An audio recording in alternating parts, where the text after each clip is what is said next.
Tutukan ang mga walang prenong aksyon. Huwag na huwag bibitiw dahil aarangkada na. Paggawaan ng sorbetes, nakakainit ng ulo. Yung magiging ice cream, pinapatong lang sa parang putik. Jesus Mariose. Ano nangyayari naman dyan? Manggagansong recruiter, garapal sa pangungubra. Ako magpapaalis talaga dyan. Ito turn over ko kung talagang kasubuan na. Manananggal, umaatake sa Montalban, Rizal.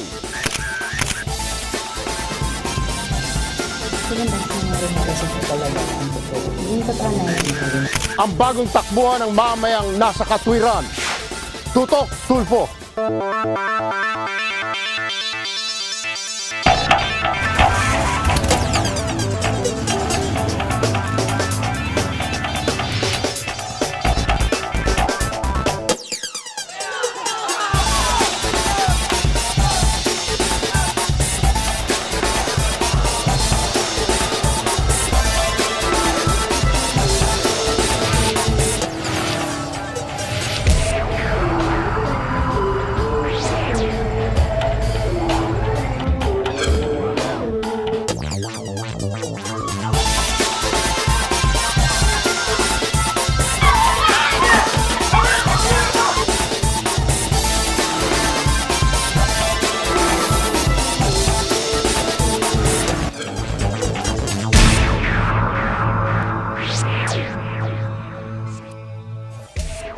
Sa Montalban, Rizal, may naghasik daw ng lagim.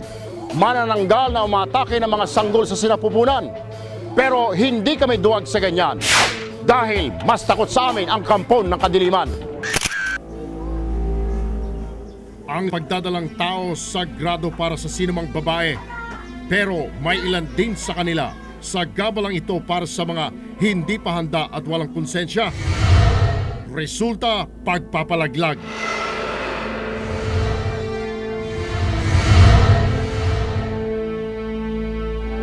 Sa sumbong na natanggap ng Tutok Tulfo, isang animoy sugo raw ni kamatayan ang matatagpuan sa bayan ng Montalban, Rizal.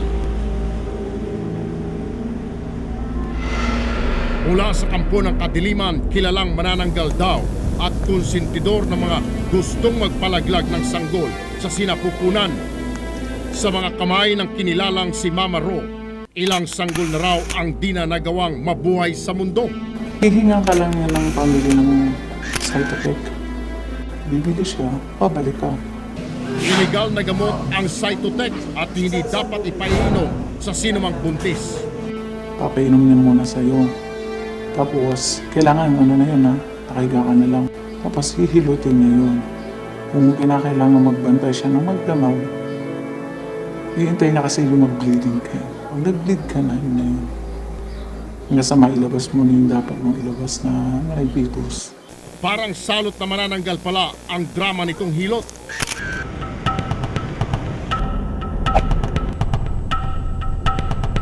Upang alamin kung tunay ang sumbong sa amin, isang buntis na undercover agent ang magpapakilalang customer para matutukan ang subject. Pagpasok sa eskinita, natutukan na kaagad ng aming kamera ang inireklamong aborsyonista.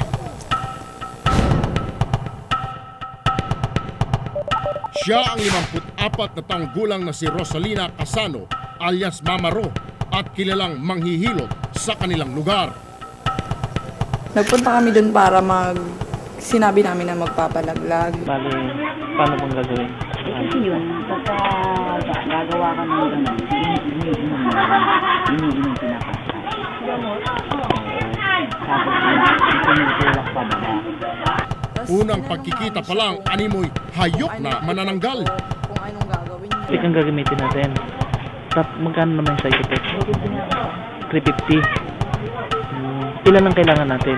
Di ano yun, dalawang pasay. Sabi niya, hindi madadala sa hilot.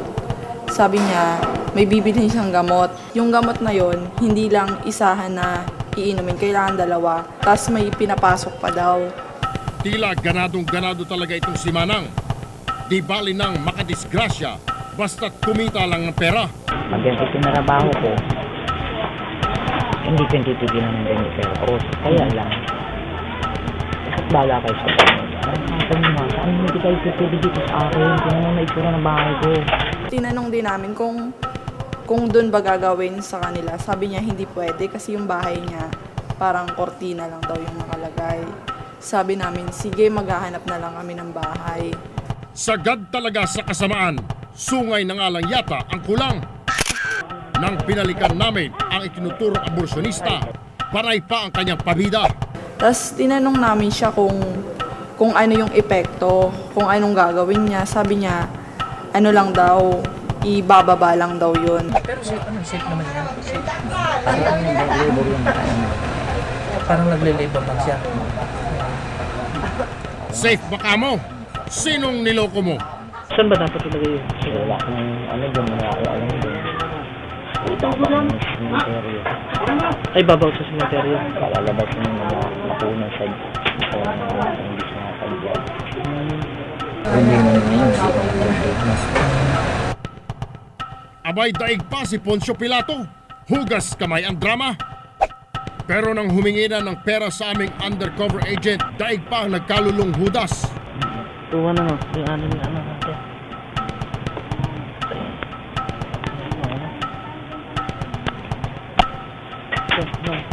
Baliyan yung ano natin. Yung camera. Krimen ang abortion sa Pilipinas. Immoral at illegal ito sa mata ng lipunan at batas. Paglamag din ito sa Republic Act 3815 ng Revised Penal Code.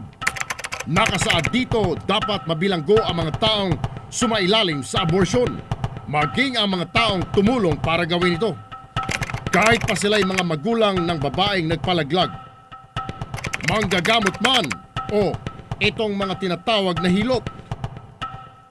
Ang pagrereyna ni kamatayan sa Montalban, Rizal, ipinarating namin sa Intelligence Division ng Rizal Provincial Police Office. Kaagad silang nagsagawa ng plano para ang manananggal sa lugar matimbog sa kamay nila. Ay, binigyan na yung cytotic. Una. Kasi yung cytotic alone, bawal na yun.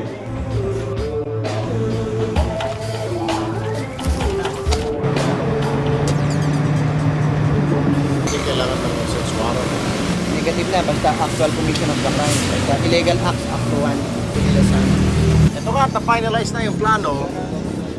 Anumang oras ngayon ay tutulak na kami doon sa target area. Ang mangyayari, aabang na itong operatiba doon sa lugar, pero at the same time, antayin na lang na susunduin yung maghihilot, yung abortionista, dadalhin doon sa bahay kung saan naka-ready na itong mga operatiba at ang tutok tulfo. Ang tutok tulfo at mga operatiba handa na, kaya't kaagad na kaming tumulak sa target area. Pagdating doon, kanya-kanyang pwesto na ang mga operatiba at ang team ng tutok tulfo. Hindi nagtagal, dumating na ang manananggal.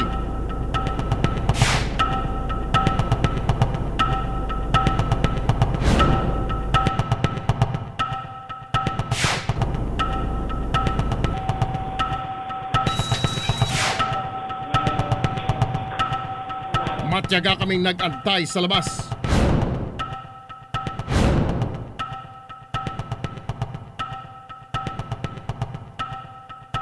At nang matanggap ang hudyak, kagad na naming sinugod ang manananggal sa loob ng bahay. Kami po yung dito sa inyo, pero labo po sa inyo. Kaya sumama po kayo mga exam. Wala po iskandal sa labas. Okay po? Sige po. Alam mo ba yung ginagawa mo? Pumapatay ka ng bata. Alam mo ba yung ginagawa mo? Hindi naman po ako ganun. Ano yung gagawin mo eh? Eh, sila po nang pupumilit. Paano po pumilit? So pag may pumilit sa'yo, papatay ka ng tao? Ayaw ko nga po. Ay hindi, doon ka sa presinto magpaliwanag. Sige, Sa yes. pagkitil ng buhay ng mga inosenteng sanggol sa sinapupunan, bagay sana sa kanyang idiretso na sa purgatorio.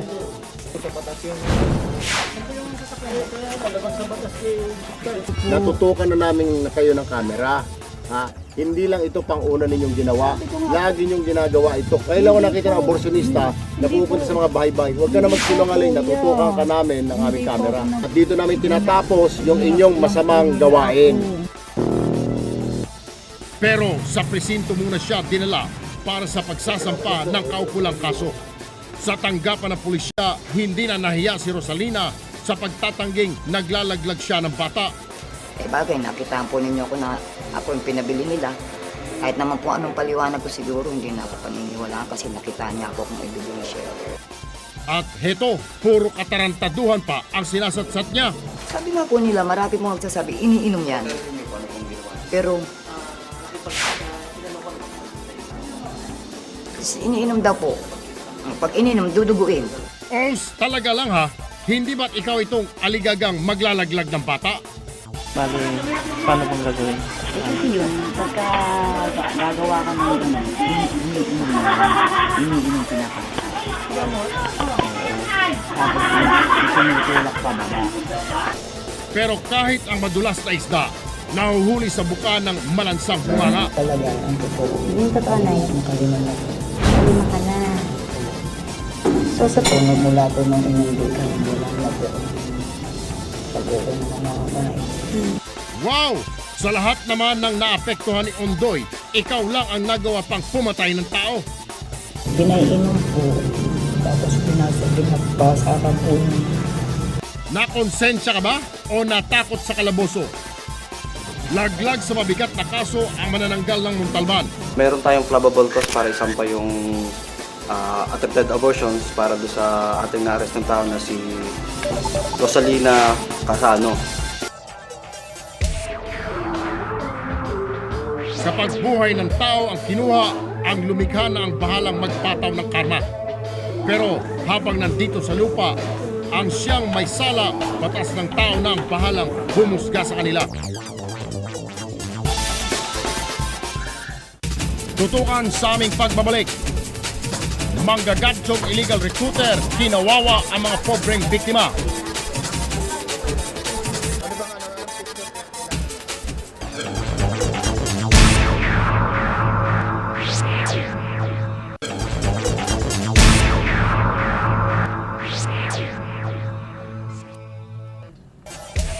Ang kapal talaga ng mukha ng iba. Pati kapwa Pilipinong gustong kumita, dinedenggoy pa. Ang bagay sa kanila, ipakain sa tulad nilang buhaya.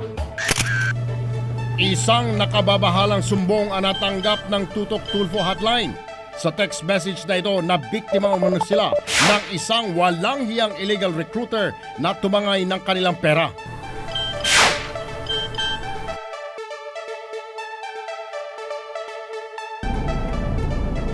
Hindi na bago sa atin ang ganitong mga reklamo dahil na rin marahil sa dami ng mga kababayan nating gustong makapagtrabaho sa ibang bansa. Sa katunayan, tinatayang 11% ng populasyon ng Pilipinas, mga Overseas Filipino Workers o OFW. Katumbas ito ng humigit kumulang 11 milyong bagong bayani na naghahangad ng mas malaking kita para sa kanilang pamilya. Pero minsan, katumbas naman ang paglisat ay mapait na karanasan. Tulad na lamang ng sinapit ng anak ng nagre-reklamong ginang sa ating tanggapan. Labis ang pangungulilan niya ngayon dahil ang anak na pag-asa sana ng pamilya nakakulong ngayon sa bansang Malaysia. Una pa lang daw, dehado na sila. Sa halip daw kasi na waitress ang madatnang trabaho, pagbebenta raw ng laman pala ang ipapagawa sa kanya ng kanyang amo.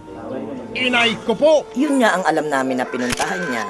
Then nung nakulong na siya, doon namin nalaman na Malaysia pala ang pinuntahan niya. Kaya halos talagang, yung mister ko halos, kung pwede nga lang, patayin silang lahat na mag-anak eh. Sa matatamis na pangako raw ng isang nagngangalang Yoni, nakumbinsi raw silang isugal ang pera para makapag-abot ang anak. Dahil sa urong-sulong na pangako raw ni Yoni sa mga umano'y biktima ng kanyang panluloko, sa tanggapan ng Tutok Tulfo na sila dumiretso. Kawawang mga biktima, ang perang ipapakain na lang sa pamilya, ibinulsa pa ng ibang mapagsamantala. Ano naman ho ang gusto ninyong gawin natin? Mahuli po sa lalo pong madaling panahon po. Kaya't wala na kaming inaksayang oras, kagad na naming tinutukan ang kanilang problema. So kailangan ho natin lumapit sa Department of Foreign Affairs para sila ho at sa Office of the Vice President for Anti-Illegal Recruitment na maibalik yan. Kagaya niyan ay biktima naman talaga sila. Ayon sa Philippine Overseas Employment Administration o POEA, walang permiso si Yoni sa mag-recruit ng mga taong gustong mangibang bansa. Kaya't malinaw talaga ang panggagago ni Leonie sa mga nagrereklamong aplikante. Tutok na ang bahala sa'yo, ate! Sa tulong na rin ng mga nagrereklamo, sinimulan na namin ang pagtutok sa nasabing kaso. Isa pang whistleblower ang naging susi namin para matutukan sa kamera ang isinusumbong na manggaganso. Hindi rin pala nalalayo ang kwento nitong Ale dahil maging pamangkin daw niyang babae, ibinubugaw raw ni Leonie para magtrabaho sa ibang bansa. Para higit lalong matutukan ng mga otoridad ang kanilang reklamo, dumiretso ang mga biktima sa Criminal Investigation and Detection Group Anti-Transnational Crime Division. Bakas ang pananabik sa kanilang mga mata dahil sa sandaling panahon na lang, makakamit na nila ang pansamantalang hustisya. Muling nakipag-usap kay Leonie ang isa sa mga nagrereklamong aplikante sa isang lugar sa Quezon City. Nakatakdang magkaharap ulit ang naagrabyado at ang itinuturo niyang hudas na manggaganso. Tutukan sa aming pagbabalik. Hudas na illegal recruiter matitimbog. Gang-gangin mo ka daw ang lalamunan mo, hayop ka! May dala ka pang treatment na bata, ano?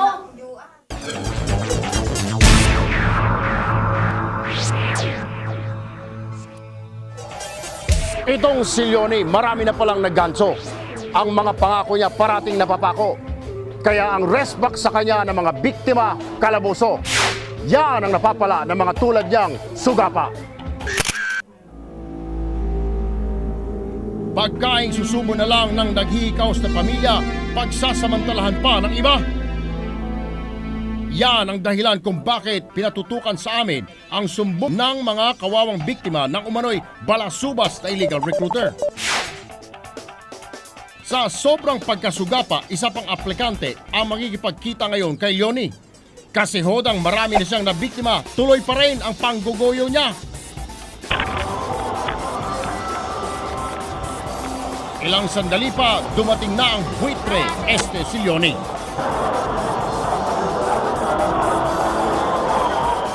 Kaagad ibinida nitong si Leonie ang mga kakailanganin daw para makapag-abroad itong aplikante. Wala naman ang problema yan eh. Ang ID password, maliligitan na yan agad eh. Papicturan mo ngayon. Ano bang anong picture kailangan niya? Thanks. Anong kailangan niya? Datong. Sabi mo po. Okay. 4,000? Anong kailangan niyang papel? Walang papel. Ako na bahala sa papel. Ticket na yan eh. Diretso na yan eh. Hinintay ko nga lang litrato niyan eh. Kahapon pa yun. Picture lang yan eh. Tapos, sunod yan, ticket na. Talaga lang ha? Unang pagkikita pa lang, abay gusto nang kumubra ng kwarta. Ang kapal!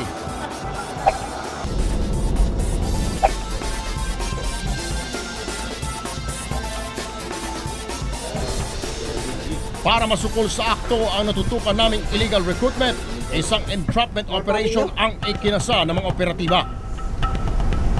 So, EDSA, Trinoma, Mindanao Avenue, Tamakulan.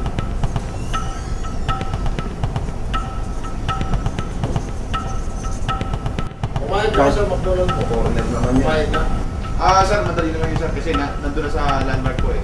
Bali susunduin po nung channel, lumimit sila, tapos kami dalawa kunwari, nasa may McDonald's, nandun naman. Matapos magplano, wala nang inaksaya pang oras ang aming grupo. Aksyon na agad para matutukan na ang pagtimbog sa manloloko. Pagdating sa lugar, kanya-kanya na kami ng pwesto. Galit-galit muna. Habang ang undercover agent namin nag-aabang kay Leonie. Tanaw na tanaw namin dito sa aming sinasakyan. Yung complainant at saka yung staff o yung agent ng Tutok Tulfo. Nakaporma na rin doon yung mga tauhan ng CIDG Anti-Illegal Recruitment Task Force. Hindi nagtagal, hetot, natutukan na naming dumating ang subject ng gagawing entrapment operation. Natutukan din namin ang walang muwang na paslit na kanyang bitbit. Hay nako naman, sana'y huwag kang tularan ng bata.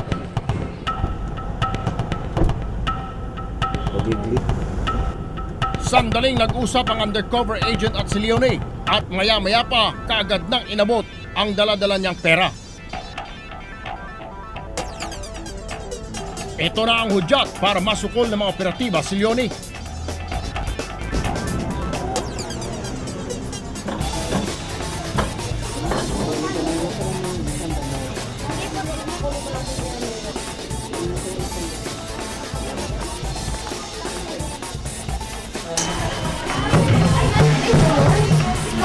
Ano yan? Hindi ko alam yan.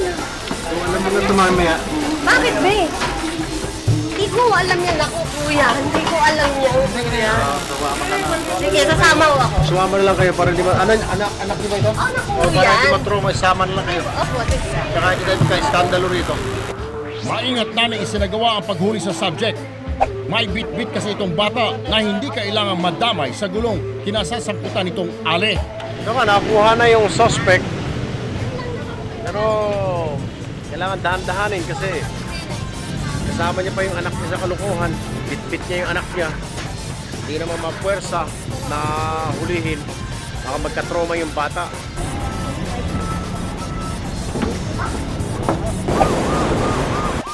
Sa tanggapan ng pulisya, sunod na dinala si Leonie para sa paunang pagsisiyasat. Ilang ebidensya ang nakita mula sa kanya. Ang marked money na kanya kinuha. Kaya't positibo rin siya sa isinagawang fluorescent powder test. At ang mga kopya ng mga plane ticket kuno kasama ng iba pang litrato at dokumento ng mga pinaasa niyang aplikante. Pero ang higit naming ikinagulat, ang mga naungkat na dating kaso na nakakabit sa kanyang pangalan. Abay, wanted na pala itong si Leonie dahil sa kasong estafa at ano pa? Di illegal recruitment din. Parang isdang madulas pero ang lansa umaalingasaw. Kaya't kung akala niyang ubra ang pagkapalos niyang style, malas lang niya dahil siya ang aming natutukan.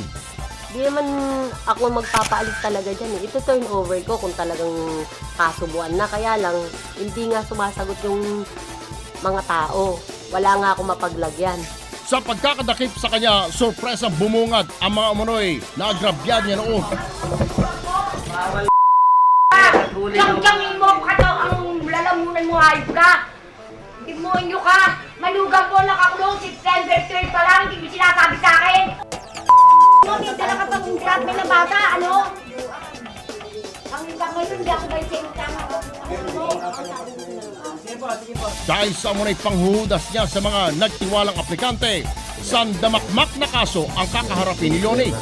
Nilabag daw niya ang Batas kontra Human Trafficking ng 2003 o Republic Act 9208. Nakasaad sa batas, hindi maaaring ipakita sa media ang mga arestado at kinasuhan ng anti-human trafficking. Kasama rin sa mga kasong isasampa kay Leonie ang paglabag sa Republic Act 8042 o Migrant Workers and Overseas Filipino Act of 1995. Kalaboso ang ending nitong si Leonie. Ang mga umunay na biktima niya, umaasang hindi ito ang huli sa pagkamit nila ng katarungan. Lalo't ilan sa kanila patuloy na nangungulila sa mga mahal sa buhay na nakakulong pa rin sa ibang bansa.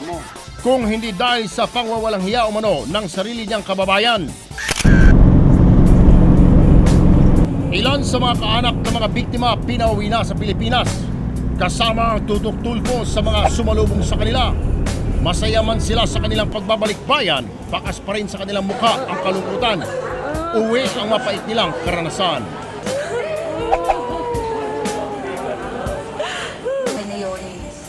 Singapore. Pero sa Malaysia niya ako dinala. Tapos ang alam ko talaga waitress lang. Walang halong sex. At para lalong bumigat ang papasaning kaso ng umano'y suspect sa kanilang naranasang kalbaryo, tinutukan din namin ang pagsasampa nila ng dagdag na asunto. Ang pangunahing dahilan kung bakit nangingibang bayan ang karamihan nating kababayan, kahirapan. Kaya't huwag naman sanang ibenta ang kaluluwa sa kasamaan para manloko lang ng iba. May panahon din na matatapos ang inyong katarantaduhan kapag kayo naman ang sunod naming natutukan. Tutukan sa aming pagbabalik. Paggawa ng ice cream, primera klase ang kababuyan. Yung magiging ice cream, pinapatong lang sa may parang putik. Jesus Mario Jose. Anong nangyayari naman dyan?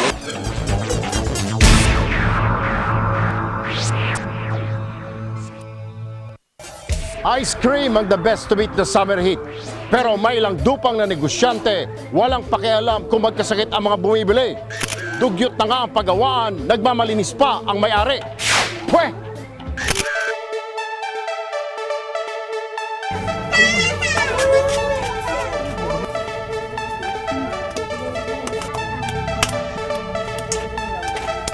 Sa mala-impyernong init ng panahon, langit ang hatid ni Mamang Sorbiterong may panindang pampalamig.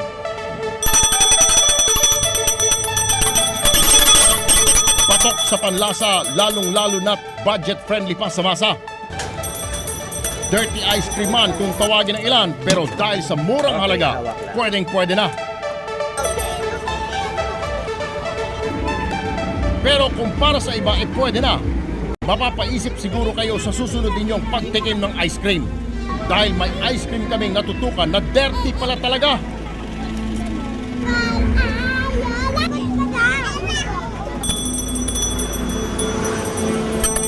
Dito sa lungsod na Mandaluyong, sorbetes ang armas ng marami para labanan ang nagbabagang El Nino.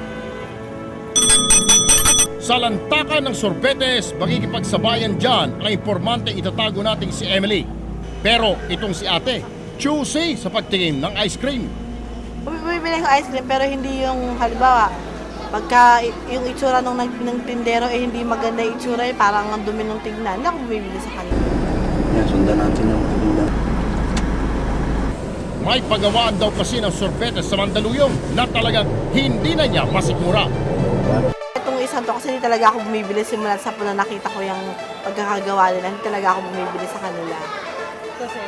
Kasi nga madumi yung pagkakagawa nila eh. Makikita mo talaga doon sila naglalaba lahat na doon yung ginagawa.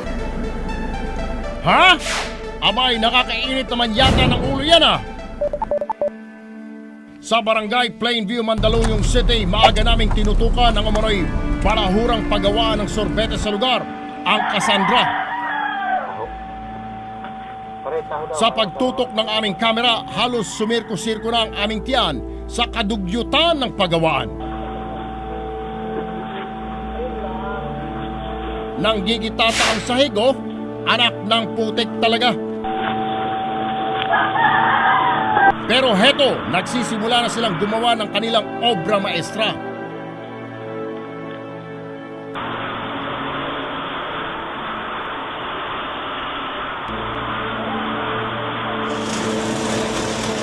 Ang mga makina ready na. Pati mga sangkap sa gagawing ice cream, natutukan na rin namin inihanda. Sa labas ng Sorbetes Mini Factory, natutukan naman namin ang iba pang inilalakong merienda. May taho rin palang ginagawa sa lugar na ito.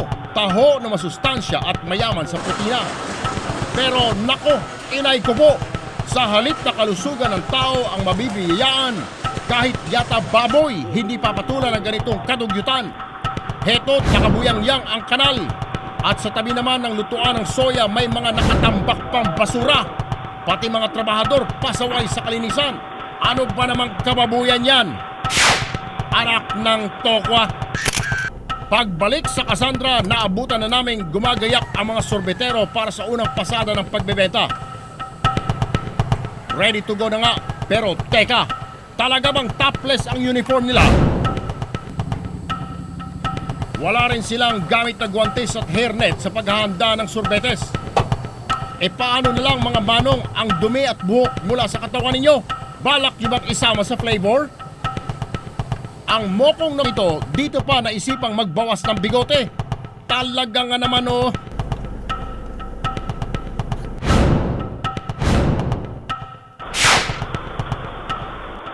Natutukan din namin ang gamit nila sa paggawa ng sorbetes. Ang mga yelo katabi lang ng umaalingasaw na imbornal. May takip naman, pero nangingitim na basahan ang ginamit. Abay, di naman tama yan.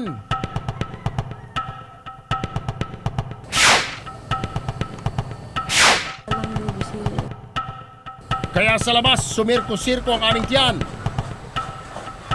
Dahil ang yelong ginagamit pampalamig ng ice cream, nakabalandra lang sa maputik na sahig at halos naapakan ng mga dumaraan. Pagkatipak, hindi na uso ang hugas-hugas. diretso na sa pagawaan.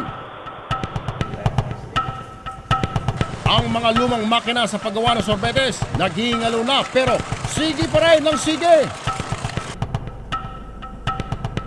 Ang finished product, mano-manong hinahalo ni Manong.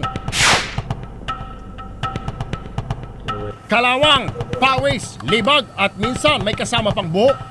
Pre! Sama-sama sa flavor of the week nating ice cream. Ready na ibenta. Kaninong bituka kaya ang una nilang mabibiktima? Natutukan namin si Mamang Sorbetero na unang pumwesto dito sa eskwelahan. Mga takam na bata ang unang magogoyo. Prenteng-prente ang mukong. Ang mga mata tila naghahanap ng mata-target. E ang mga kamay, hayon kung saan-saan nakalagay.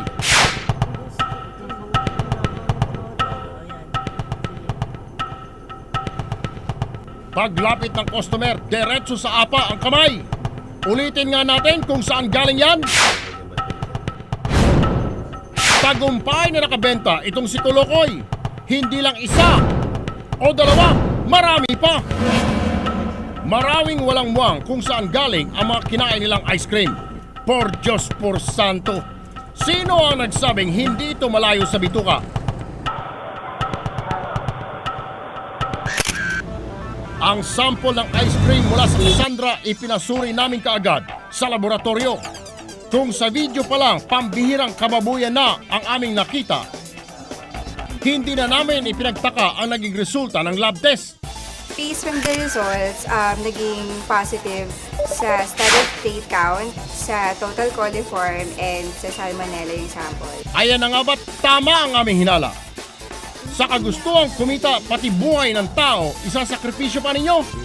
Dapat natin ginagamit yung bare hands natin. As much as possible, gumagamit tayo ng hand gloves or nagsinasanitize muna natin yung hands natin. And then, gumagamit din tayo ng hairnet kapag gumagawa tayo ng ice cream kasi pwede yung mga particles from the hair mag-contribute din sa pagdumi ng food. Since mataas yung number of bacteria niya, hindi siya safe kainin, so it's not fit for human consumption. Dahil sa balahuran ninyong negosyo, ako na mismo ang tututok sa inyo. Tutukan sa aming pagbabalik. Balahurang mga paggawaan matutunaw sa kahiyan. Ano na dapat correct mo? Bigyan namin kayo ng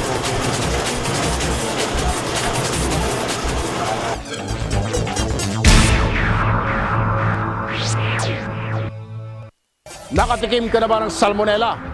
Ice cream na may E. coli? Sisiguraduhin namin hindi ka na makakabili niyan dahil ang flavor of the week sa kadugyutan, face out na.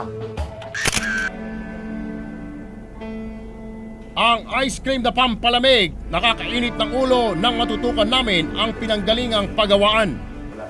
Pagkain po ito ng tao, kaya't numero 1 dapat ang kalinisan at hindi ang kababuyan tulad na lamang nito. Okay, sa likod ko. May mga balasubas na negosyante nga namang gusto lamang kumita.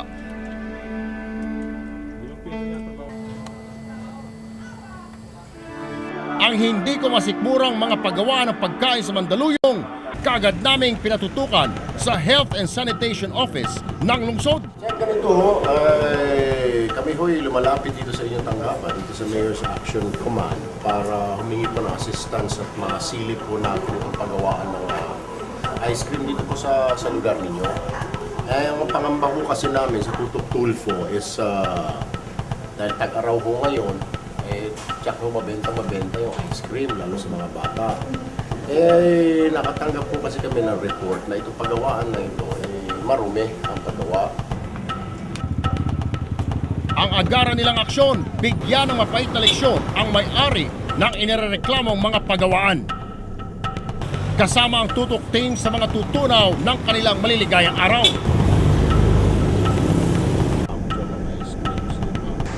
Pagdating sa lugar, kaagad tumambad sa inspection team ang dugyot nilang paggawaan. Pero ang mga tauhan dito, animoy mga bulag na parang walang nakita. tuloy pa rin sa pagtatrabaho. Aba mga chong, hindi ito acting-acting lang. Pero bakit, tingnan mo na, bakit yung yelo na galing mo ice cream, pinapatong mo lang dito parang kanal? Eh, napaka-sip-sip ng tubig nito. Tubig lang? Eh, itong pinapatong mo lang dito.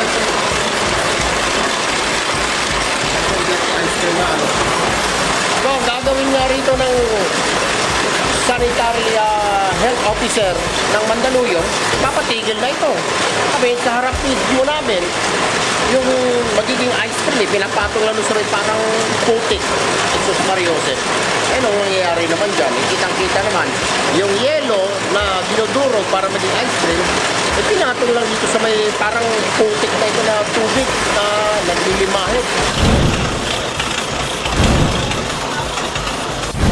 Ang mga gamit nila sa paggawa, kinakalawang na. Baka kahit sa katabing junk shop ibenta, tatanggihan o babarating pa. Pinamamahayan na rin ng agiw ang mga kisame at dingding. Mga kuya, subukan nyo sanang humawak man lang ng basahan o walis. Pero bakit sa pagkubra ng kita, bawal ang tatamad-tamad? Pati ang katabing paggawa naman ng taho, hindi na rin nakaligtas sa latay. Naku po, parang walang ipinag-iba sa abandonadong bodega. Ang mga sangkap na sago, pwedeng pagpiestahan ng mga peste at insekto. Kung saan-saan din nakabalandra ang mga sangkap sa paggawa. Pagawaan ba ito o basurahan? Pero ang manager nila, ibinidang may guwantes ang mga manggagawa nila.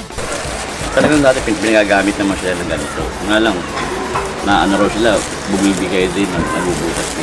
Bossing, kung mangangatwirang ka na lang, umayos ka. Ang parehong paggawaan na diskubring wala palang mayor's permit at sanitation clearance galing sa City Hall. Kaya iba't ibang flavor ng sermon ang kanilang natikman. Tapos sa mga tao, dapat hindi sila kanyang mga nakaubad. Hindi nila direktang hinahawakan ng pagkain. Tuwidon nyo, gawin nyo malinis. Kasi po, nasa negosyo kayo. Karamihan pa naman ng target nyo, lalo ice cream, mga bata ho. Taga-raw ho ngayon. Eh, alam nyo naman yung bata, pag nagkasakit, eh baka ikaw mamatay, madimanda ho kayo. Malinaw na nakasaad sa Presidential Decree 856 o ang Sanitation Code of the Philippines na bilang mga negosyante, may responsibilidad sila sa malinis at malusog na produkto para sa mga mamimili. Pero dahil sa balasubas na pamamaraan ng paggawa sa Cassandra Sorbetes, ito ang mapait na hatol ng City Hall sa kanila. Basically, the sanitation code itself, nilabag nila yun. Isang section doon na kinakailangan ang mga tao na nagtatrabaho sa isang paggawa ng pagkain o food establishment, kailangan may mga health certificates. Pangalawa, the establishment itself kailangan is approved by the sanitation section of the City Health Office kung saan dapat meron silang sanitary permit to operate. However, wala nga sila. Temporarily, pinasara natin yung establishment for corrective measures. Ang pagsisisi parating nasa huli, ano po? Kung talagang gano'n ang naging pangyayari, di accepted naman, eh di ano naman, yung nga sabi ni Mr. Tulfo tsaka ng sanidad, kung anong kinakailangan gawin na pagbabago. Dirty ice cream man kung tawagin ng ilan, hindi dapat tayo tabangan sa pagtatangkilik dito. Dahil hindi lahat dirty ice cream kapag ginagawa. Katunayan dito mismo sa Mandaluyong City, matatagpuan ang isa sa malinis na paggawaan ng masarap na sorbetes. Marami rin daw silang kliyenteng restaurant dahil kalinisan raw kasi ang kanilang pangunahing puhunan. Talagang malinis. Masarap. Tawag lang po ng dirt ice cream kasi nag-umpisa nga po ito sa mga simpleng paggawa na katulad mong ginagawa ng sinaunang modelo na ginagawa madalas mano-mano. Kaya't pati mga customer, ganado. Makaraan ng 3 linggo, binalikan namin ang Plainview. Tila naligaw kami nang muli naming tutukan ang paggawaan ng taho sa lugar. Maayos at malinis na ang paligid. Isinasaayos na rin daw nila ang permit na kanilang negosyo. Nakikita ko naman na naka-comply na sila. Pwede natin i-recommenda na mag-start na sila ulit ng kanilang negosyo. Pero ang paggawa ng ice cream suko na. Dahil sa mahal daw na gagastusin sa pagsasaayos nito, nagpasya ang may-ari na ihinto na ang negosyo. Kalusugan at kaligtasan, iyan po sana ang maging prioridad ng mga negosyante. hindi ang kanilang kumikitang kabuhayan. Maliit o malaki mang negosyo, hindi namin sasantuhin dahil ang nasa katwiran ang mamayang maapektuhan kapag hindi kumilos ang mga kinaukulan. Tutukan sa susunod na Sabado. Anak, ibinenta ng Judas na amat, babawiin at sasagitin. Sulat na, binigyan ka ng 5,000? Binigyan ka ng 5,000? Binigyan ko lang ng pabuya na... Pabuya? Anong pabuya? Ano yun? Wanted yung anak mo? Pabuya. Kabila.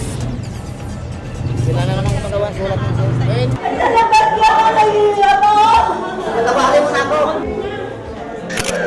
Hindi rito nagtatapos ang aming serbisyo publiko. Kaya't kung may pabibisto, agad nang magreklamo. Mag-text o mag-email sa aming action line at personal kong tutugunan ang anumang hinaing na ipaparating nyo sa amin. Dahil magiging bagong misyon ko ang sagot sa maliit o malaking problema. Ako po si Erwin Tulfo at kami ang bagong takbuhan ng mamayang nasa katwiran. At ito ang tatak ng totoong aksyon na sasagot sa mga kasong nangangailangan ng Tutok Tulfo.